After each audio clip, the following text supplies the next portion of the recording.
Hey guys, I'm Cassandra Bodzak, and you're watching Eat with Intention, the show all about nourishing your body and feeding your soul. And today we are maximizing our rainy day in LA with a spinach artichoke soup from my book, Eat with Intention. And I really love this recipe. This recipe was created because I have been a long time spinach artichoke fan.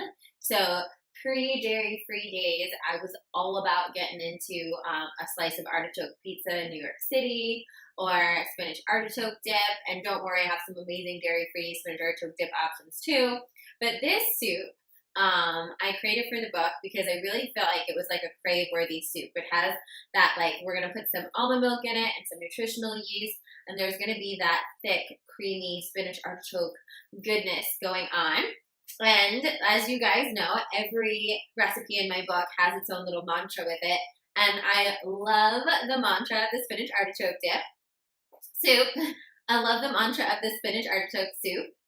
It's, I am the CEO of my own life. So I'm going to let you simmer on that. We're going to get some of these yummy ingredients into our food processor, and then I'll read you a little bit more from the book when our soup is cooking.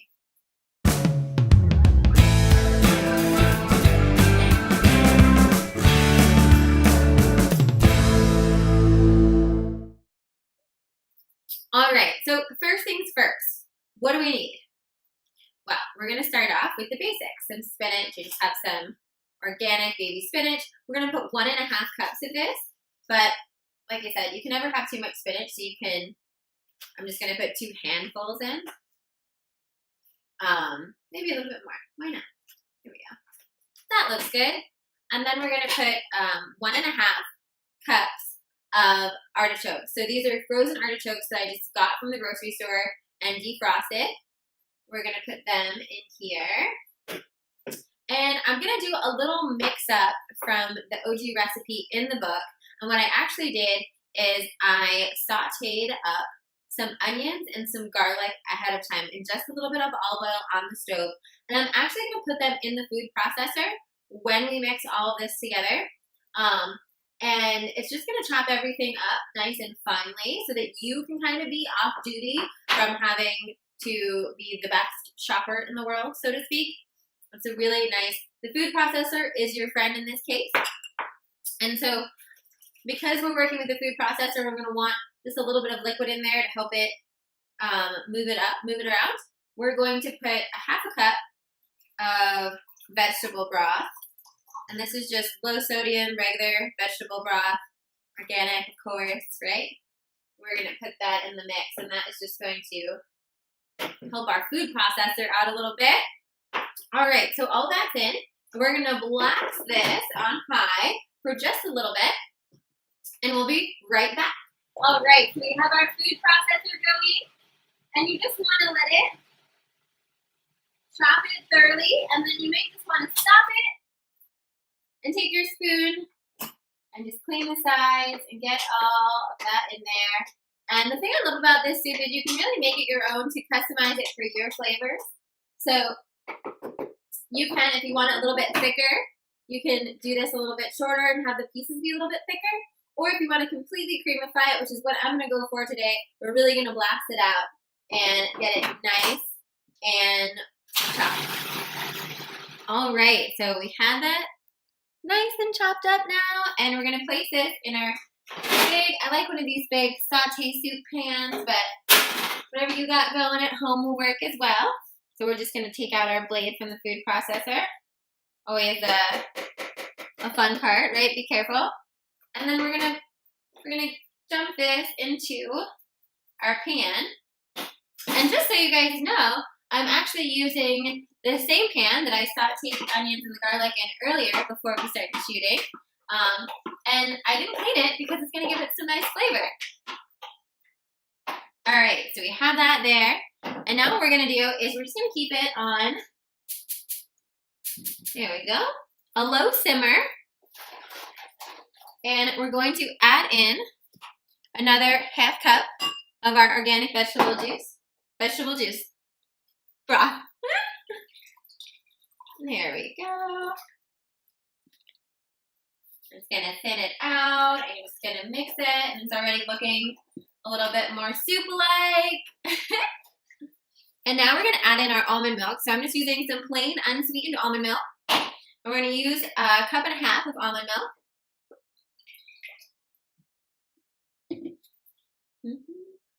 There we go. There we go. Nice and creamy. And again, the trick with soups is you really just want it to be on a low simmer, so it's slowly cooking as you're mixing. There we go. You guys see it? This is looking so good already. Yum! All right.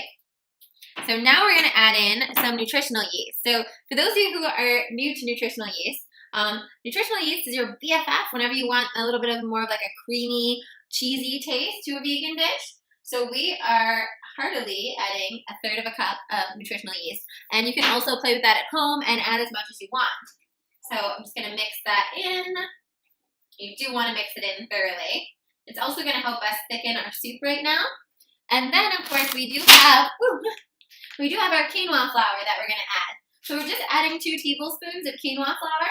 And again, that's going to act as a thickener for us. There we go. All right. Got my pretty measuring spoon. And we're just going to add 3 tablespoons of quinoa flour to the mix. 1, 2, 3. Voila! And just like that. And the only other thing we have left to add is a little olive oil. I actually got these little baby bottles when I was in Spain. I brought it back in my suitcase because the olive oil over in Europe is so good. So I just put about 2 teaspoons in of olive oil. And again, you can adjust to taste. And then I'm probably going to garnish with a little bit of olive oil and some parsley at the end as well. All right, so I added a little salt, a little pepper, and now we're going to let this simmer, and I'm going to read you a little bit about being the CEO of your own life. We'll see if I can make it that pretty, guys. I'll try. So, you are the CEO of your own life. Your choices decide how smoothly your operation runs and how well your company does. But it also means you need to step up and own responsibility for those decisions. We all have the same amount of hours in the day. Are you spending them efficiently?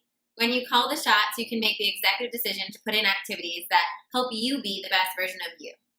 When I was living in New York, one of my favorite late-night treats was a slice of artichoke pizza.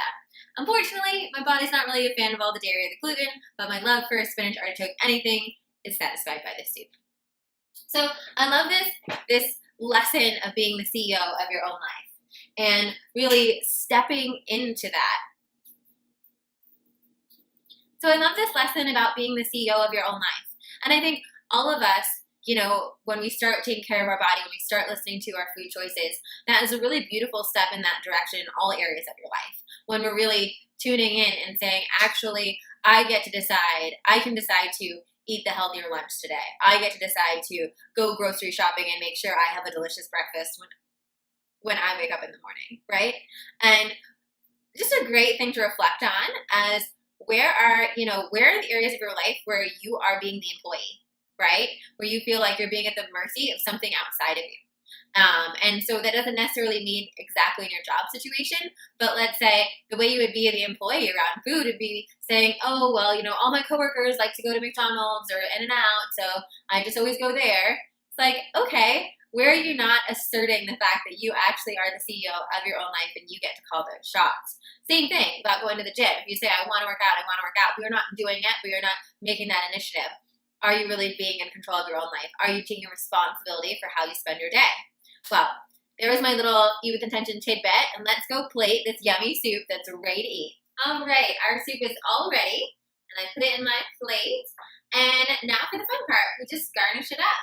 So I love having some crackers with my soup. These are my current fave. They're just thin, light rye wasa crackers. You can put your favorite crackers in there. We're just going to make it pretty, like that. And then I'm going to use a little parsley to garnish. I usually like to do either parsley or chives are also really pretty. You could use, you could grill up an artichoke or even some of the spinach. And we're just going to put there like a little bouquet, right? Because we eat with our eyes first, guys. And, of course, we're going to drizzle, like I said, just drizzle a little bit more of that olive oil. And I'm just going to drizzle it over it all. I'll get a little bit more on the crackers, right? There we go. And, of course, just a little bit of finishing salt.